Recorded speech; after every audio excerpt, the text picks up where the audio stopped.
자, 우리 고려 초반부에 아주 막 복잡하고 많은 일들이 있었죠. 왕위쟁탈전이 있었고, 광종이 이제 왕권 강화하는 과정에서 공신들이나 왕족들을 다 죽여버렸다 그래서 숙청했다 그랬죠? 그 이후에 또 이제 경종, 성종, 또 목종 때, 또 이제 목종이 이제 신하 강조에게 죽임을 당하고, 천추태후, 김치양 이런 사람들이 막 정권을 가지고 쥐락펴락 하다가 몰락을 하고 이런 것들이 있었잖아요. 이런 것들이 얼추 정리된 게 어느 왕 때부터다? 현종 때다. 아, 그럼 장조라는 사람은 어떻게 됐을까요? 네, 죽었는데 어떻게 죽었냐면 아까 말씀을 안 드렸는데 현종이 즉위하고 나서 거란이 2차 침략해왔다 그랬죠. 이때 처음에 강조가 통주라는 곳에 나가가지고 막아요. 거란 군대를. 처음에 몇 번은 이겨요. 근데 강조가 방심을 한 거예요. 그래서 몇 번 이기고 나서 그 진영 안에서 이렇게 바둑을 뒀다 그래요. 자, 바둑 두고 나서 좀 거란군에 대한 방어나 이런 것들을 좀 게을리했는데 그때 이제 거란군이 강조군 본영을 기습을 한 거예요. 이때 강조가 혼비백산해가지고 제대로 대응을 못해서 자, 작은 전투에서 몇 번 이기다가 큰 전투에서 지면서 강조가 잡힌 거예요. 자, 당시 거란군주 성종이 강조한테 항복하라 그랬는데 강조가 항복을 거부해요. 고문도 많이 당하고 했는데 끝까지 그 항복을 거부하다가 결국은 거란 성종한테 목숨을 잃게 된다. 자, 그 다음에 아까 그 양규 장군은 고슴도치가 돼가지고 죽었다 그랬죠? 자, 고려는 그 양규 장군을 잊지 않았어요. 그 현종이 죽었을 때 현종을 모셨던 여러 신하들을 이제 그렇게 현종의 그 묘향, 아니, 현종의 그 종묘에 같이 이렇게 현종 모셨던 신하들을 위패를 같이 이렇게 모셨는데 그 양규의 위패도 거기 모셔지고 그리고 그 고려 궁궐 안에는 공신들의 초상화를 이렇게 붙여놓은 그 방이 있었다 그래요. 그 공신들의 초상화를 벽에 붙여놨기 때문에 그 벽에 자기 초상화가 붙은 공신들을 벽상공신이라고 불렀어요. 그 벽상공신이라고 하는 거는 고려에서 죽어서 누릴 수 있는 그 신하들의 어떤 그 선물 중에서는 최고의 선물이라고 보시면 돼요. 양규는 그거를 벽상공신에 걸리게 된 다음에 고려가 망할 때까지 양규의 자손들, 후손들이 계속 고려 정부로부터 지원을 받고 혜택을 받는다. 하공진이라는 사람 아까 기억나죠? 그 성종한테 끌려갔다 그랬죠. 자, 근데 이 하공진이라는 사람이 용기도 있고 지식도 있고 말빨도 좋아가지고 성종의 마음에 쏙 들었단 말이에요. 성종이 이렇게 저렇게 계속 그 하공진을 이렇게 뭐랄까 설득을 했어요. 자기를 섬기라고. 근데 하공진이 끝내 이거를 거부한단 말이에요. 그래서 결국 하공진도 어떻게 됐을까요? 거란에서 목숨을 잃는단 말이에요. 자, 고려는 하공진의 충절도 잊지 않고 하공진 역시도 벽상공신에 임명을 하게 돼요. 자, 이렇게 해서 고려란 나라는 나라를 위해서 죽은 공신들을 잊지 않았다. 벽상공신으로 제일 먼저 붙은 사람이 누굴까요? 왕건을 위해서 대신 죽었던 신순겸 기억나요? 그 왕건이 공산에서 포위됐을 때 왕건이랑 얼굴이 비슷하다 그래서 왕건 옷을 입고 자 견원군을 유인했죠. 그래서 왕건 대신에 붙잡히고 왕건은 병사복장으로 이제 분장해가지고 살아남아 갔잖아요. 그 신순겸 장군이 벽상공신에 제일 먼저 걸렸던 사람이고 그 이후에 양규와 화공진 같은 사람들이 있었다. 자, 그 우여곡절을 많이 겪고 이제 고려가 어느 정도 안정세에 접어들어요. 거란의 침략도 물론 받았죠. 그걸 물리쳐내고 자, 광종의 숙청 때 살아남은 호족들 이런 사람들이 이제 호족이라고 안 불리고 뭐라고 불린다 그랬어요? 향리라고 불린다 그랬죠. 자, 향리는 그 지방에 살면서 그 지방에서 땅도 꽤 넓게 많이 가지고 있고 뭐 돈이라든지 이런 것들이 좀 많은 집안 사람들이에요. 대체로 경제적으로 좀 어땠을까요? 여유로웠어요. 예, 좀 부자였단 말이에요. 자, 이렇게 부잣집이다 보니까 자식 낳으면 자식을 뭘 시켰을까요? 농사시키지 않고 공부를 시켰겠죠? 공부시켜서 뭐 준비시켰을까요? 과거 시험을 열심히 준비시킨 거예요. 자, 그렇게 해서 지방에서 형리 자식들이 과거 시험에 봐가지고 이제 과거 합격해가지고 개경으로 올라오는 경우들이 많아지게 돼요. 좋은 지적인데 여자는 과거 시험을 볼 수가 없었어요. 네. 오로지 시험 볼 수 있었던 건 누구? 남자들만. 요즘에 공무원 시험은 남녀 차별 없이 다 시험 치를 수가 있죠. 근데 조선시대, 고려시대 때는 여자는 유교 문화에 의해서 과거 시험을 치를 수가 없었다. 여자는 집안에서 살림하고 아이 키우고 자, 이런 것들이 기본적인 여자에게 요구되는 덕목이었어요. 이런 얘기가 있죠. 삼종지도라고 들어봤어요? 삼종지도? 자, 여자가 처음에 태어나면 누굴 따라가요? 아버지를 따라가는. 그러다가 결혼하면 누굴 따라가요? 남편을 따라가는. 남편이 죽으면 아들을 따라가는. 이게 삼종지도예요. 그러니까 아들도 만약에 죽는다. 아들이 죽는다면은 평생을 이제 죽은 남편에 대해서 충성을 다하면서 사는 거죠. 그걸 열이라고 한다 그랬죠? 그런 여자들을 열녀라고 부른다 그랬어요. 네, 근데 공자였나? 네. 그때 여자가 남자보다 권력이 높았대. 권력이 높았다기보다는 여자랑 남자랑 상속에 있어서나 상속은 이제 부모 재산 물려받는 거죠. 네. 그리고 뭐 일상생활 하는 데 있어서 남자들이랑 비교적 평등하게 대우받았던 시절이 그나마 고려 시절이에요. 네. 근데 고려 시대 지나가지고 이제 조선 시대는 완전 유교 사회 아니에요. 성리학이라는 학문을 나라 국가 이념으로 삼는 시대인데 그 시대 때부터는 선생님이 아까 말씀드린 삼종지도 그리고 여자들이 외부로 노출되는 거나 사회생활하는 거를 다 차단하는 그런 사회로 바뀌게 돼요. 남자는 얼마든지 아내가 죽으면 재혼이 가능해요. 근데 여자들은 재혼할 수가 없게 된단 말이에요. 조선시대 때는. 여자한테 가혹한 시대였죠. 자, 이제 문벌귀족이라는 새로운 계층이 등장을 해요. 여기서 문은 가문, 벌은 뭘 뜻할까요? 벌. 세력을 뜻해요. 귀는 귀하다 이런 뜻이겠죠? 이 속된 말로 무슨 수죠? 무슨 소설? 할아버지 귀족이면 아버지도 귀족이고 아들도 귀족이. 그리고 그 아들의 아들도 귀족인 거예요. 출신 성분을 보면 아까 말씀드렸던 지방 호족 출신으로서 중앙 관료가 된 기업. 자, 지방 호족 출신이 중앙 관료가 되려면 어떻게 될 수가 있다 그랬죠? 그렇죠. 과거 시험에 합격하거나 또 한 가지 방법이 있었다 그랬죠. 음서라 그랬죠. 음서. 네. 음서의 범위는 지금은 공무원들 급수로 표현하죠. 1급, 2급. 이 당시 때는 품으로 표현해요. 품. 1품부터 9품까지 있었어요. 지금도 9급 공무원까지 있죠. 자, 이 당시 때는 정 1품, 종 1품, 정 2품, 종 2품, 땡땡땡 내려가서 정 9품, 종 9품 몇 등급 있어요? 18등급 있었다. 자, 근데 만약에 그 자기 부모가 5품 이상의 공무원이에요. 그러면은 은퇴할 때 그 그러니까 은퇴할 때 관직 시작할 수 있는 권리를 자기 자식한테 물려줄 수가 있어요. 자식인데 여자는 관직 진출이 안 된다 그랬죠? 그러니까 남자. 근데 이 음서의 범위가 아들, 손자,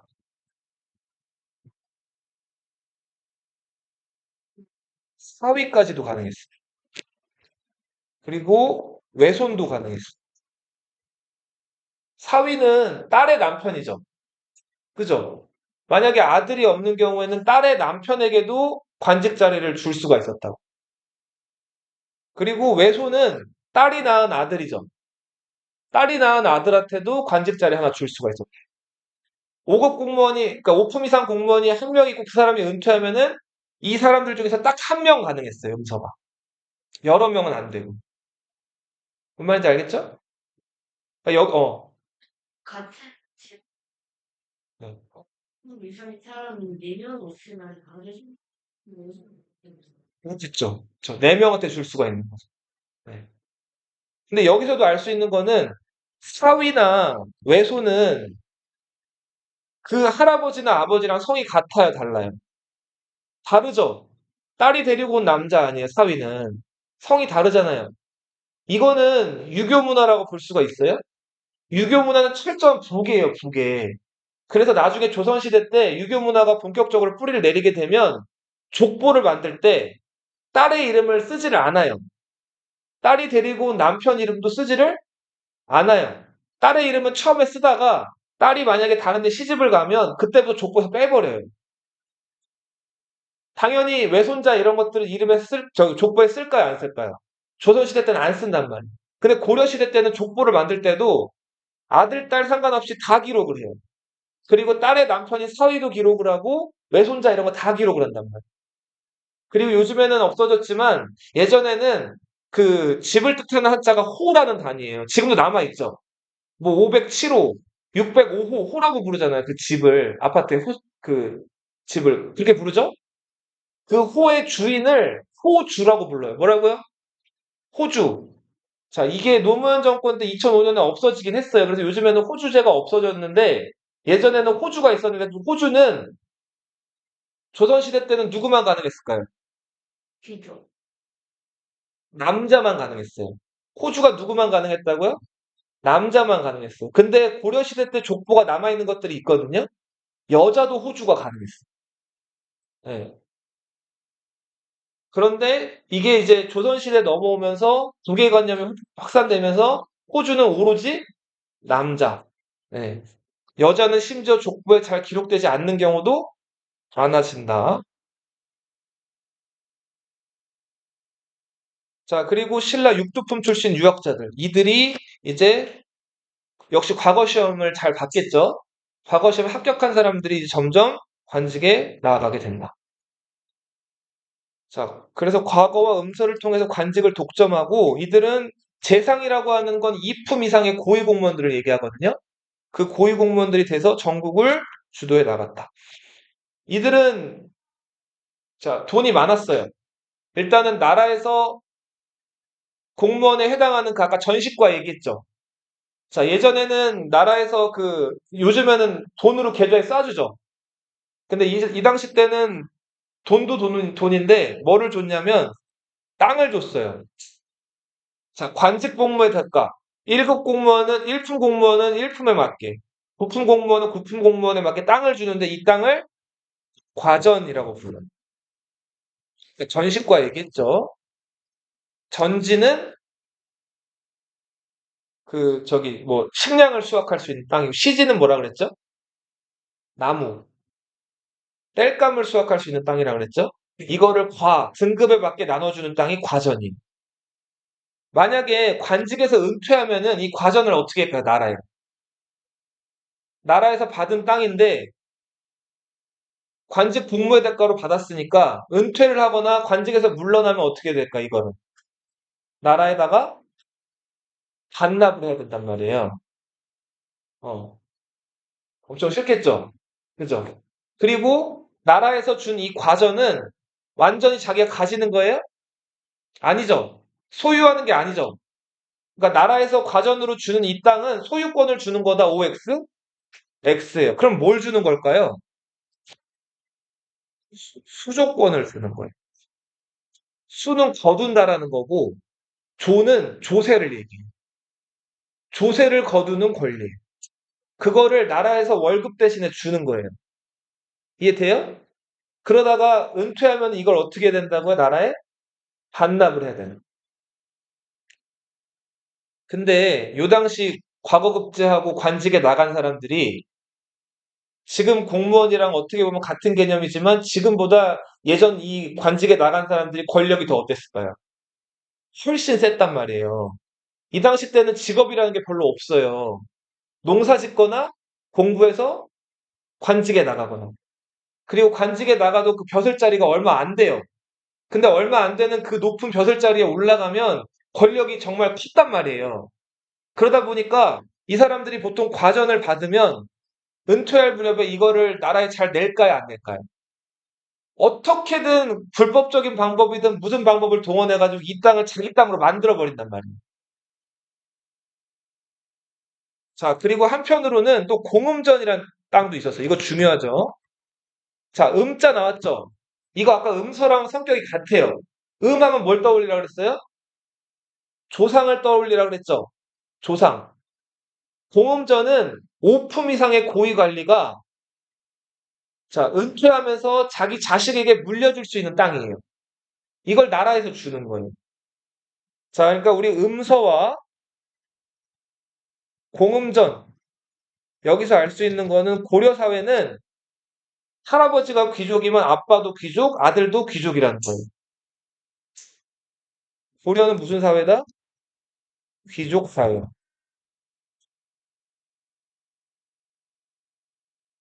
말씀드렸다시피 권력을 이용해서 불법적으로 개인이나 국가의 땅을 차지해요. 자, 이러면서 그 네, 예나 지금이나 부자들은 다 땅을 산단 말이에요. 돈이라고 하는 건 물가에 따라서 가치가 변하죠. 자, 근데 땅도 가치가 변하는데 땅의 가치는 떨어져요? 안 떨어져요? 우리나라 땅덩어리가 좁으니까 땅을 가지고만 있으면 땅값은 계속 올라가죠. 그래서 부자들이 제일 먼저 돈 생기면 뭐부터 사는 거예요?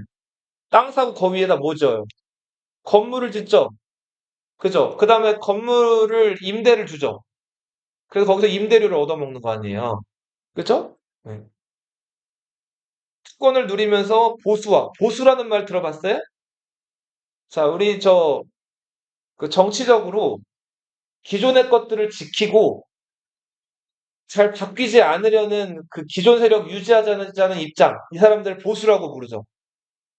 보통은 이 보수들이 나라에 많은 뭐 돈이라든지 이런 것들 더 많이 가지고 있는 집단들이 보통 보수죠. 반면에 이런 가진 사람들 거 나눠 가지자. 어. 그래서 못 사는 사람들도 기회를 받아야 된다. 자, 이렇게 개혁이나 뭔가 이렇게 분배를 얘기하는 쪽이 진보죠. 예. 자, 근데 광종의 숙청에서 살아남은 대부분의 후족들이나 그런 과거 시험 급제한 향리들, 육두품 출신들의 향리들이 점점 보수화되기 시작하는 거예요. 이들을 가리켜서 뭐라고 부른다고 문벌? 예나 지금이나 마찬가지인데 부자들은 부자들끼리 보통 결혼을 해요. 그래야지 자기들 가진 재산이나 이런 거 더 늘리고 할 수가 있죠. 자, 그래서 이들끼리 이제 결혼을 스스로 맺게 되는데, 자, 하게 되는데, 대표적인 가문이 경원이 씨. 경원이 지금은 어딜 것 같아요? 경주 말고. 경원을 인주라고도 불렀거든요. 인주가 지금은 어딜까요? 인천이죠. 경원이 어디라고요? 인천. 해주는 황해도 아까 얘기했죠? 황주와 해주가 중요해서 그 황해도라 그랬죠? 해주 최씨의 유명한 사람은 최충이라는 사람이 있어요. 이 최충은 별명이 해동공자였어요. 발해를 해동성국이라고 한다고 그랬죠? 자, 최충은 해동에 뭐였다고요? 공자. 해동공자 최충. 공자, 맹자 공부하는 학문을 유학이라고 그랬죠?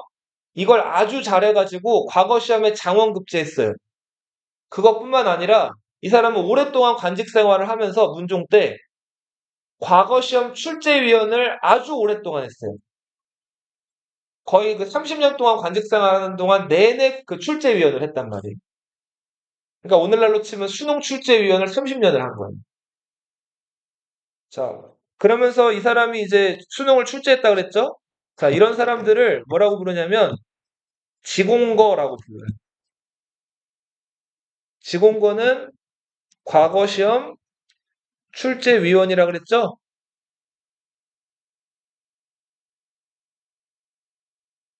그리고 이 지공거들을 뭐라고도 불렀냐면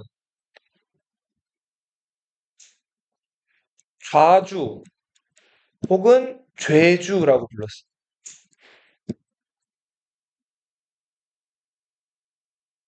근데 이 사람이 60 넘어서 은퇴한 다음에 학원을 열어요.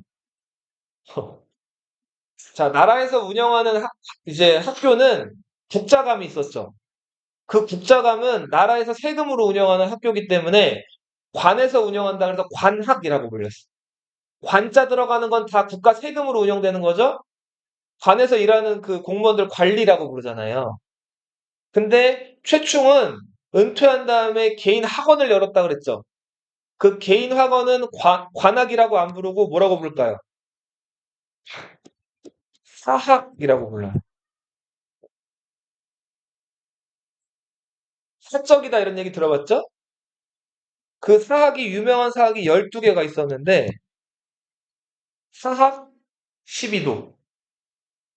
최충이 워낙 그 유학적으로 뛰어났기 때문에 최충이 죽고 나서 최충한테 시호, 죽은 다음에 칭호를 하나 올리거든요.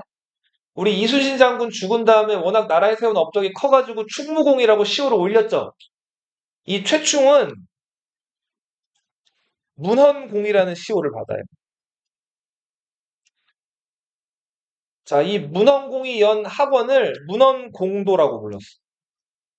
이 문헌공도는 유명한 학원 12개 중에 제일 대표적인 학원이었다고. 메가스터디 같은 학원이었다고 보시면 돼요. 문헌공도가. 네. 근데 이 문헌공도의 강사가 누구라 그랬죠? 해동공자 최충이라 그랬죠? 자, 학원 선생님이 수능 가르치는 선생님인데 수능 시험을 30번 냈던 사람이에요. 갈 수밖에 없죠. 수능 출제 경향이랑 수능 문제를 자기가 30번을 냈던 사람이 학원 강사를 하는 거예요. 그럼 어떨까요? 인기가 어떨까요? 소위 말해 터져 죽는다고 하죠. 이 문헌공도를 열자마자 그 고려 전국에 있던 그 수험생들이 구름같이 몰렸다 그래요. 자, 그렇게 해서 이 최충 밑에서 이 문헌공도에서 배운 학생들을 가리켜서 문생이라고 불렀거든요. 그쵸, 문화세 맞아요. 그 뜻이. 자, 아까 시험 출제위원을 지공거 혹은 좌주라고 부른다 그랬죠. 자, 과거 시험 시험장에 들어가 봤어요. 그 답안지를 열심히 적어가지고 냈는데 그 시험 답안지 받은 사람이 다 최충의 제자들이. 그리고 과거 시험 합격한 사람들이 또 출제위원이 되겠죠. 그 사람들 또 다 누구 제자예요? 다 최충의 제자들이에요. 네. 이 좌주와 문생의 관계, 이게 엄청 끈끈했다 그래요.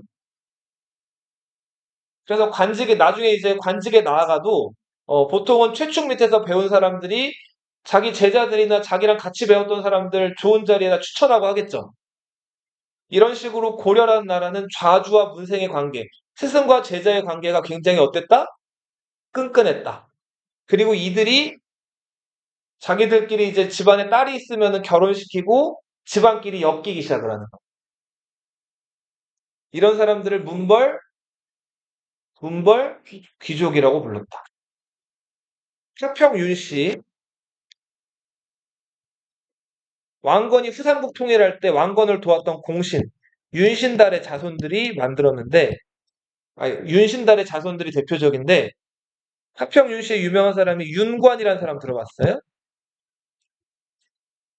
자, 우리 거란족이 고려 초기에 고려를 위협했죠.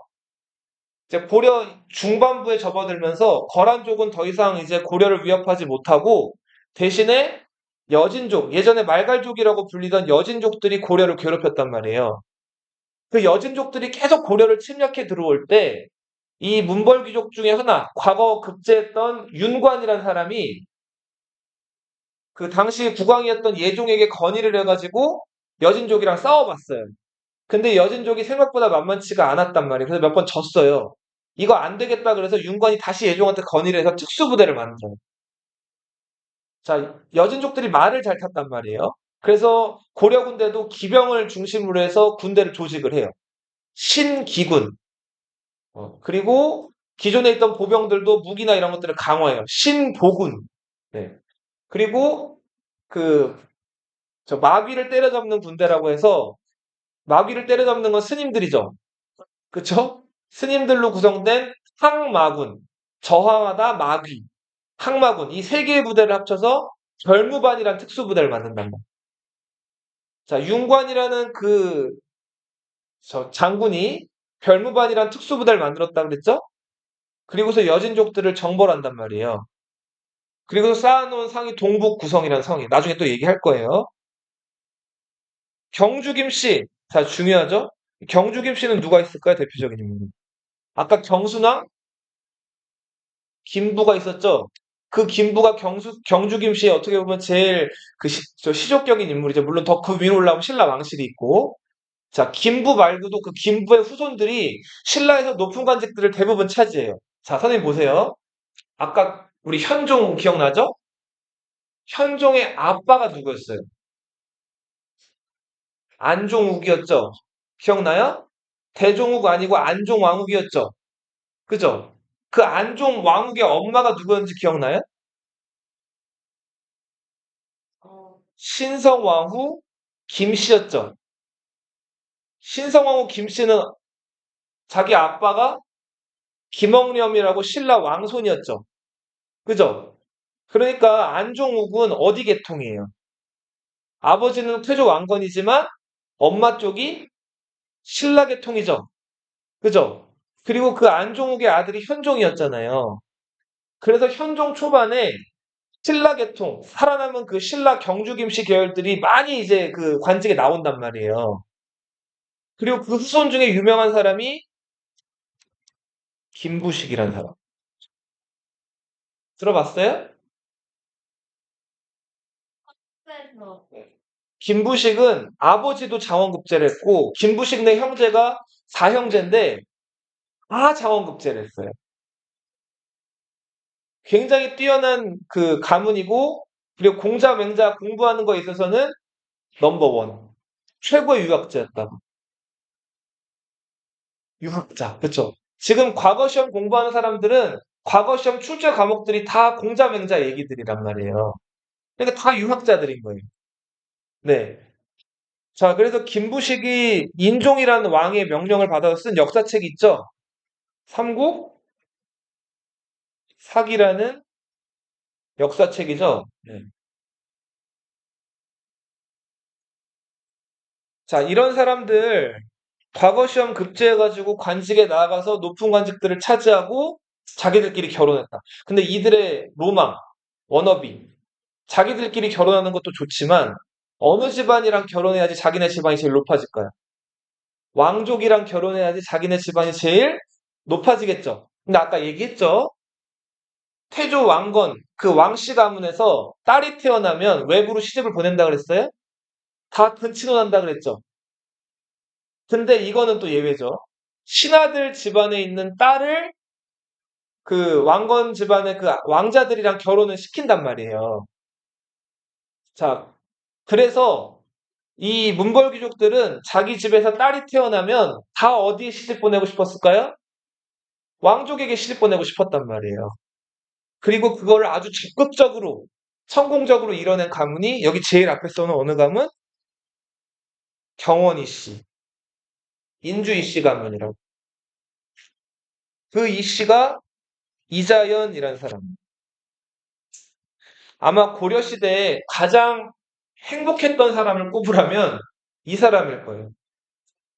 이 사람은 본인도 과거 시험 자원급제했어요. 남자죠, 남자. 네.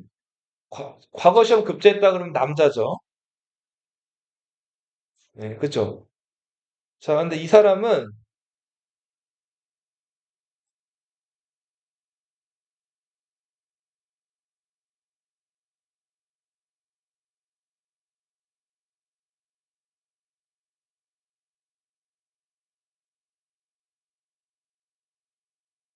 과거 시험 급제하고 높은 관직에 있으면서 지금 그 문종의 부인, 이내태우, 인경현비, 인절현비 다 누구의 딸이에요?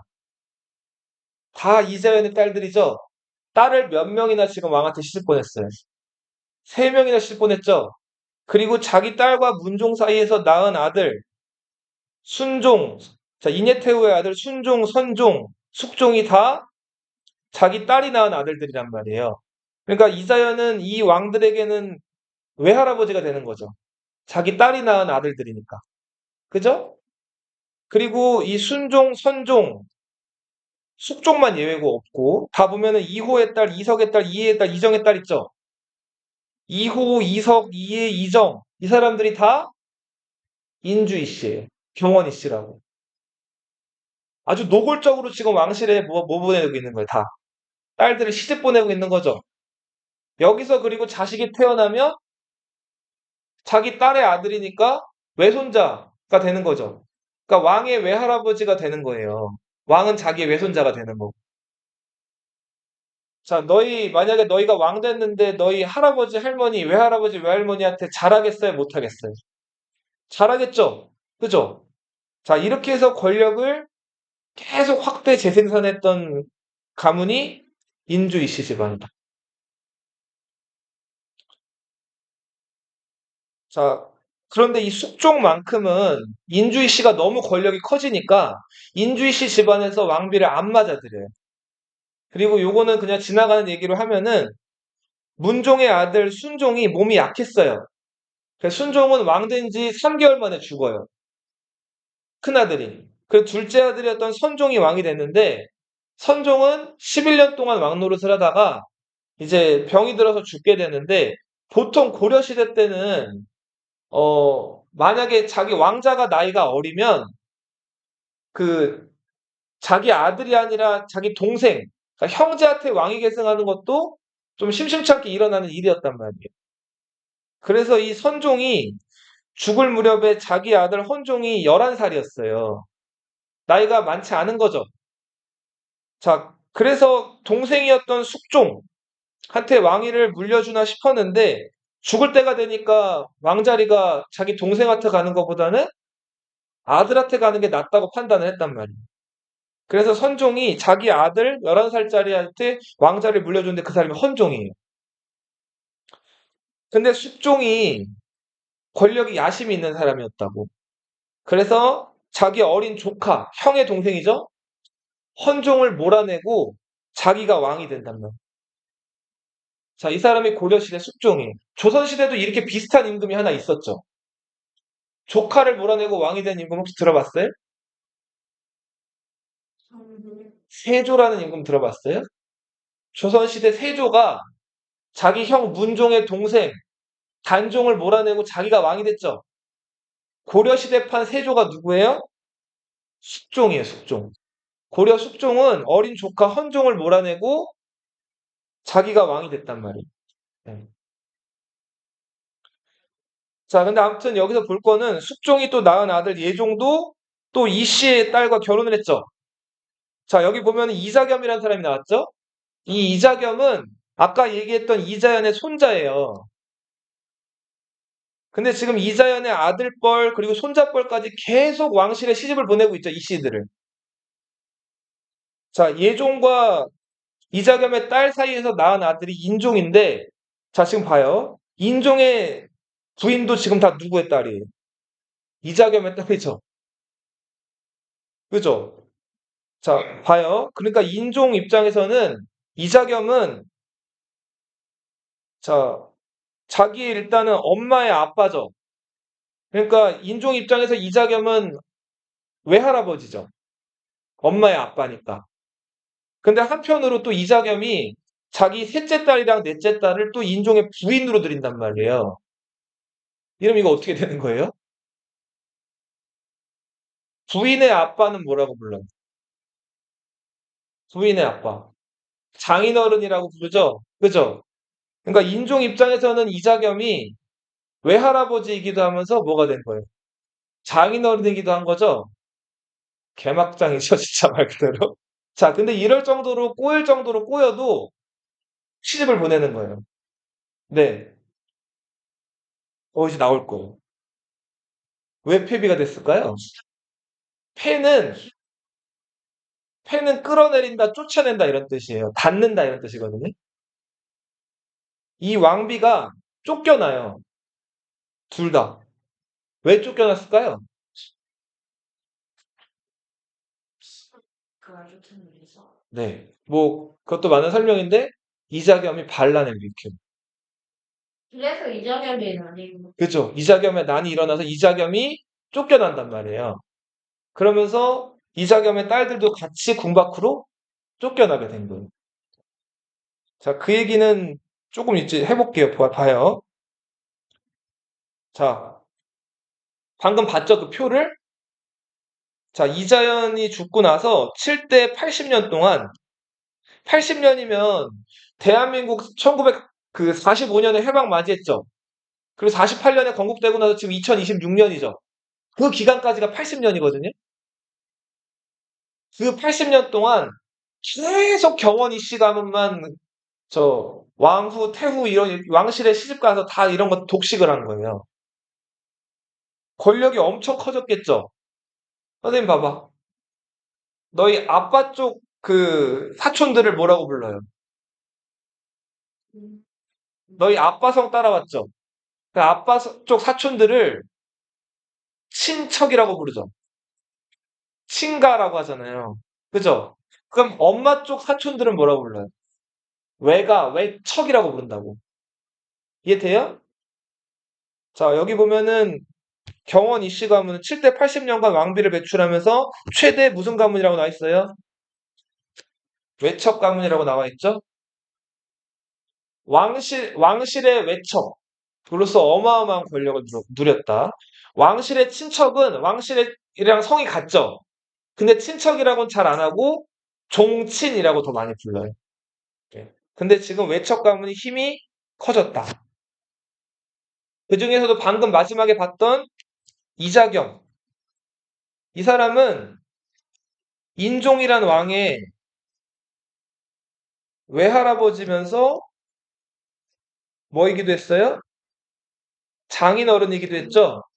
예. 인종이 왕이 됐을 때 나이가 12살이었어요. 어렸죠? 그러다 보니까 왕의 외할아버지이자 장인이었던 이자겸의 권력이 실로 막강했단 말이에요. 그래서 신하들 중에서 그 이자겸, 왕의 외할아버지면서 장인인 이자겸의 그 생일을 인수절이라고 부르자고 했어요. 예수님 태어난 날 성탄절이라고 부르죠. 부처님 태어난 날 석가탄신일이라고 하죠. 그죠? 자, 우리 이제 뭐 추파일이라고도 하는데 그것처럼 이자겸의 생일을 뭐라고 부르자고 했다고요? 말이 돼요? 안 되죠. 근데 신하들이 이자겸 권한이 워낙 크니까 이자겸 눈치를 봐가지고 이자겸을 이렇게 높이자고 얘기를 한 거예요. 임금 입장에서는 이게 마음에 들었을까요? 안 들었을까요? 자, 겉으로는 자기 할아버지고 장인어른이니까 최고 권력 있는 신하니까 좋다 좋다 하는데 속마음은 그렇지 않았겠죠. 자, 무슨 신하의 생일을 무슨 성탄절처럼 인수절로 높이자는 거잖아요. 굉장히 싫었겠죠. 여기에 유일하게 반기를 들었던 사람이 김부식이란 사람. 아니, 신하의 생일을 절이라고 높여 부르는 거는 전에 예가 없던 일입니다. 말도 안 되는 일입니다. 해가지고, 이자겸도 좀 눈치나 이런 게 있어가지고, 이때 자기가 이제 거절을 해요. 제 생일을 인수절로 높이는 건 좀 아니다. 근데 속으로 어땠을까요? 김부식한테. 고마웠을 것 같고. 고마웠을 것 같아요? 열받았겠죠? 자기 생일을 인수절로 높이자는 의견을 김부식이 까내린 거 아니에요. 소금은 아예 겉으로만 그렇게 얘기를 한 거지. 당연히 하고 싶겠죠. 자기 생일 높이는 건데. 자, 그래서 아무튼 이자겸이 그만큼 권력이 컸어요. 그래서 이 어린 왕 인종이 12살인데도 만만한 왕이 아니었어요. 자, 차츰차츰 주변에 자기 편을 들어줄 만한 사람들을 찾아요. 충성스러운 사람들을. 이자겸 말 안 듣고. 자, 그래서 몇 명의 신하들이 자기 말을 잘 들어주고 충성스럽다는 거를 알게 됐어요. 대표적인 사람이 김찬, 안보린, 그렇죠. 김부식 같은 사람들. 근데 김찬과 안보린을 불러다가 이자겸을 치라 그랬어요. 자, 근데 이자겸에게 이 얘기가 먼저 귀에 들어오게 된 거예요. 궁궐에 있는 많은 사람들이 이자겸 정보통이었기 때문에. 그래서 김찬과 안보린이 이자겸에게 걸려가지고 유배를 갔다가 목숨을 잃는단 말이에요.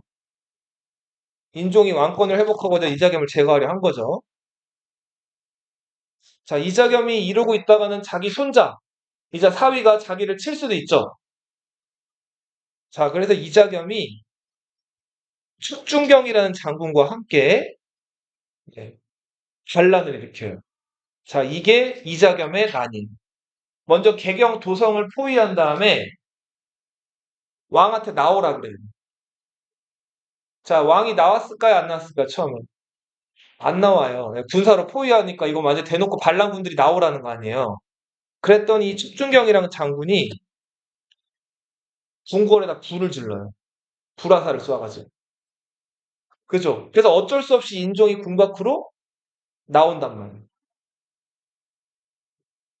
자, 이렇게 해서 자, 인종이 궁 밖으로 나왔어요. 그리고는 왕위를 이자겸한테 물려준다 그랬단 말이에요. 자기 외할아버지한테. 근데 이자겸이 많은 신하들 앞에서 이걸 받았을까요? 안 받았을까요?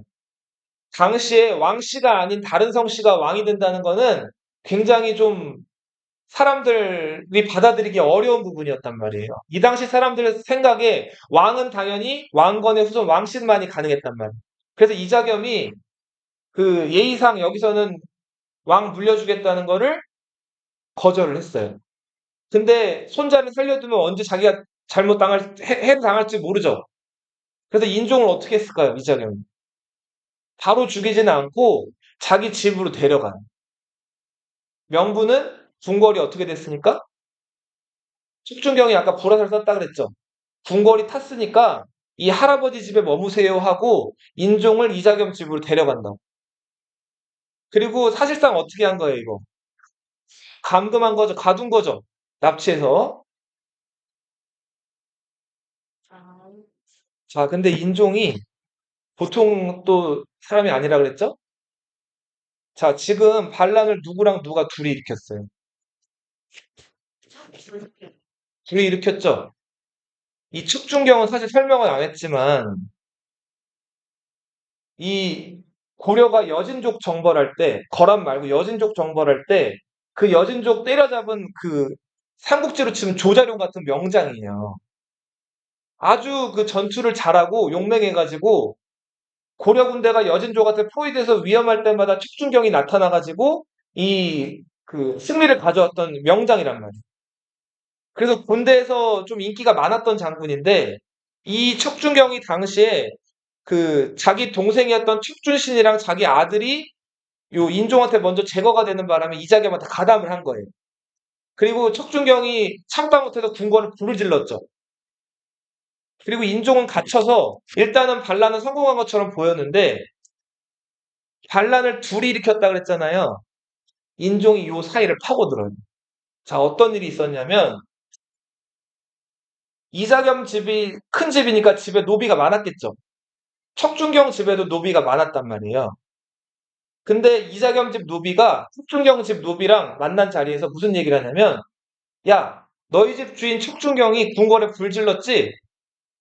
척준경은 저거 반란군이라서 궁궐에 불 지른 사람들은 역적이라서 죽을 거야. 이렇게 얘기를 한 거예요. 근데 척준경 입장에서 어때요? 얼탱이가 없죠? 자, 그 궁궐에 불 왜 지른 거예요? 이자겸이랑 같이 반란 일으켜가지고 인종 나오게 하려고 불 지른 거죠. 근데 이자겸 쪽 집에서 지금 척준경이랑 손절을 하려고 그런 얘기를 한 거죠. 손절이라기보다는 우리 주인은 죄가 없고 니네 주인은 궁궐에 불 질렀으니까 잘못한 거다 이런 식으로 나온 거죠. 척준경이 이 얘기를 듣고 기분이 많이 나빴겠죠? 요 소식이 인종에게 들어간 거예요. 갇혀있던 인종이 몰래 사람을 척준경 쪽에 보내요. 그 다음에 이자겸이 저러다가 반란 일으킨 거 척준경한테 다 덤태기 씌울지도 모른다라는 식으로 얘기를 한 거예요. 척준경이 이래서는 안 되겠다 그래서 누구 편을 들었을까요? 인종 편을 든단 말이에요. 척준경이 군대에 대해서 인기가 많았다 그랬죠. 척준경이 나서서 인종 편을 드니까 군인들이 척준경을 따라가요. 그죠? 그리고 왕이 또 있잖아, 인종이라는.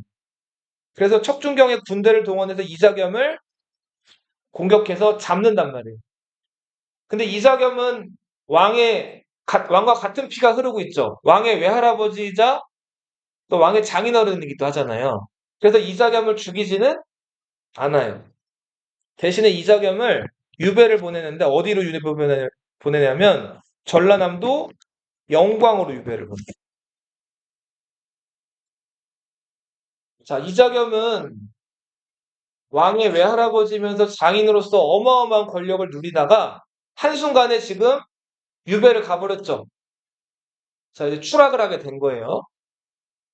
근데 이자겸 자존심이 있었어요. 자, 내가 지금 비록 유배는 왔지만 그래도 이렇게 끝낼 수는 없다. 자, 영광은 바닷가예요. 전라남도. 그래서 그 바닷가 가서 이제 보니까 거기 빨랫줄에다가 사람들이 거기서 잡히는 물고기를 이렇게 매달아 놓고 말려가지고 이걸 구워서 먹는 거예요. 근데 이 생선 맛이 엄청 맛있었다 그래요. 그래서 이자겸이 이걸 먹다가 문득 자기 외손자 인종이 생각이 난 거예요. 그래서 이 물고기를 포장을 해가지고 그 개경에다가 선물로 보내라 그랬어요. 자, 나는 비굴하게 살지 않을 거야. 내가 비록 영광에 유배했지만 나는 그래도 한때 권력을 누렸던 이자겸이 하고 선물을 보냈다고. 자, 비굴하게 살지 않을 거야 하면서 보냈던 생선 선물. 비굴을 거꾸로 하면 뭐가 돼요? 예. 그래서 굴비가 된 거죠. 이 생선의 이름이.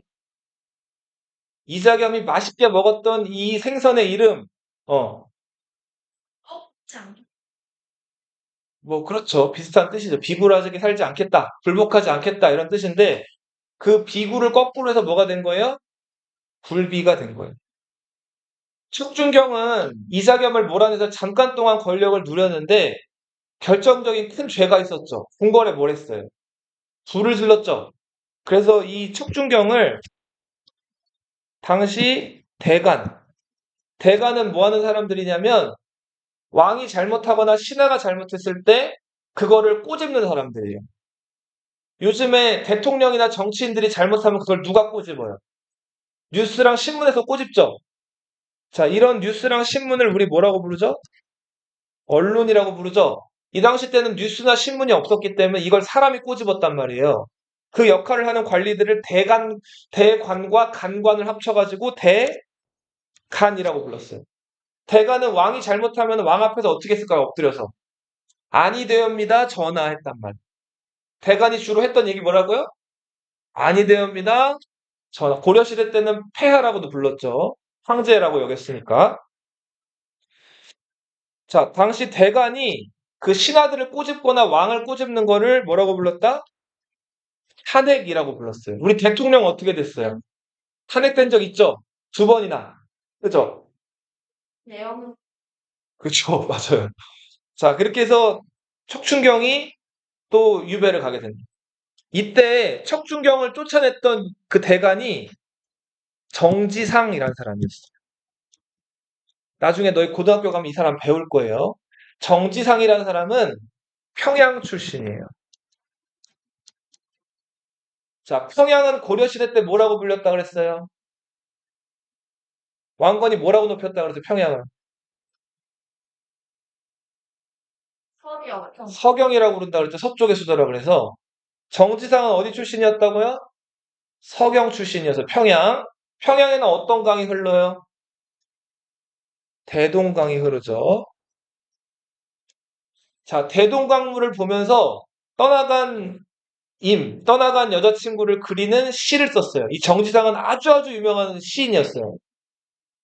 자, 대동강물을 보면서 썼던 그 중요한 사람을 보내면서 쓴 시가 송인이란 시.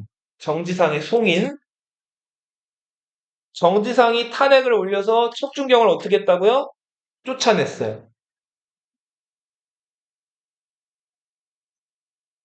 이자겸의 반란 이후에 인종은 이제 나이도 먹었겠다. 왕권을 강화하려는 시도를 해요. 이자겸 유배갖고 척준경도 쫓겨났죠? 자, 그러면서 이제 자기 측근 세력들을 키우는데 그 과정에서 과거에 이자겸을 인수절 임명한다고 해서 유일하게 반대했던 사람이 누구예요? 김부식이라는 사람이 있었죠. 자, 그 경주 김씨 계통의 옛 신라 왕실 출신의 김부식. 자, 그리고 한편으로는 칙중경을 몰아냈던 유명한 시인, 송인이라는 시를 썼던 누구? 정지상. 그리고 요 무렵에 인종한테 와가지고 지금 개경의 기운, 개경에서 안 좋은 일도 많았고 개경의 기운이 쇠퇴했으니까 새로운 곳으로 수도를 옮기자고 했던 스님이 하나 나타나요. 이 사람도 서경 출신이었어요.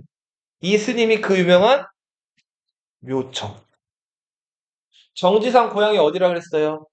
서경이라 그랬죠. 묘청도 고향이 어디라고요? 서경. 묘청이 수도 개경에서 어디로 옮기자 그랬어요? 서경으로 옮기자 그랬죠?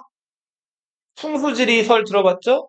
여기가 명당이고 여기가 명당 아닌 곳 따지는 학문이잖아요. 자, 이 묘청과 정지상 이들을 서경파라고 불렀고 반면에 이건 말도 안 되고 허무맹랑한 얘기야. 자, 개경에서 원래 하던 대로 정치해야 돼 라고 주장했던 개경파 김부식. 자, 이자겸의 난 이후에 이들 둘의 대립이 표면화되기 시작한다. 다음 시간에 더 얘기할게요. 이어서. 왕건 때만 좋아하는 네? 왕건 때는. 왕건 때도 근데 뭐 전쟁을 하느라고 왕건은 평생을 바쳤죠. 다시 보니까 왕건 때는요? 그렇지는 않은. 아, 네. 누가 해줬는데 고맙다고. 호족들한테 다 인정을 해줬으니까 땅이나 이런 거. 3페이지 10번.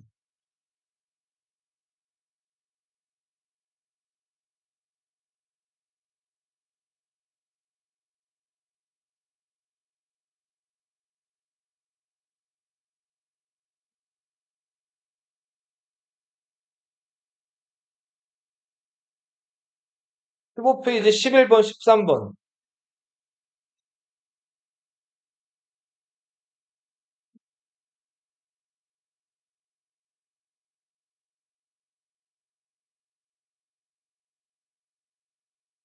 쭉 가요.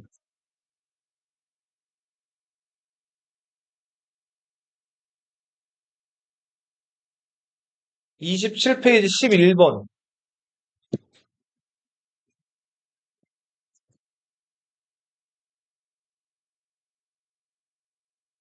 13번.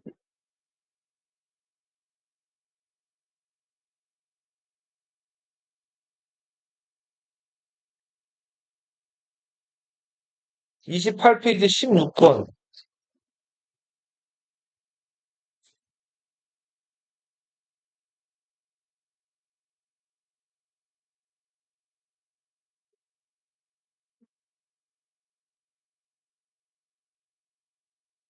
39페이지 11번.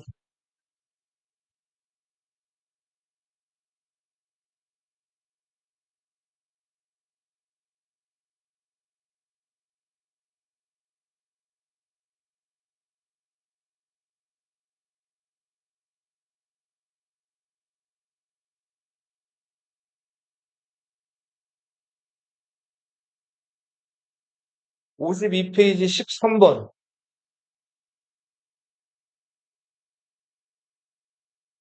타고 보면 가은 맛이 볼 수 있어요. 네? 선생님 찍어주신 그 똑같은 강의 올리잖아요, 계속.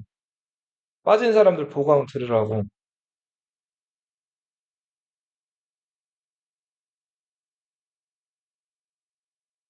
또 아는 사람이 있고요. 아니, 없어요, 이제.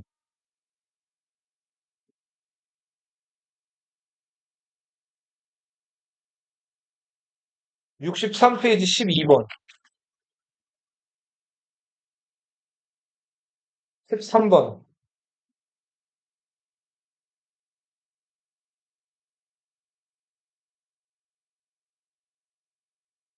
여기까지 할게.